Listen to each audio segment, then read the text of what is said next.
اب اگلے عشرہ میں شب قدر آ رہی ہے جو 21, 23, 25, 27, 29 میں سے ایک رات ہوتی.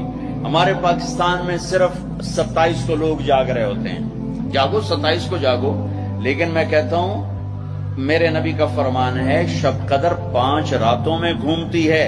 کبھی 21, کبھی 23, کبھی 25, کبھی 27, کبھی 29, ان 5 راتوں میں گھومتی ہے. تو آپ 5 راتیں جاگ لو, آپ کو شب قدر مل گئی.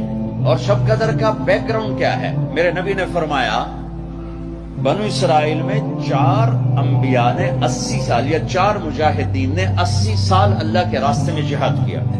تو صحابہ کہنے لگے یا رسول اللہ ہماری تو عمریں بھی 80 سال نہیں ہوتی, تو ہم ان کے برابر کیسے ہوں گے؟ تو ابھی ان کا یہ سوال باقی ہے اور مجلس باقی ہے کہ جبریل آ گئے کہ یا رسول اللہ بشارت دیں اپنی امت کو کہ اللہ کہہ رہے ہیں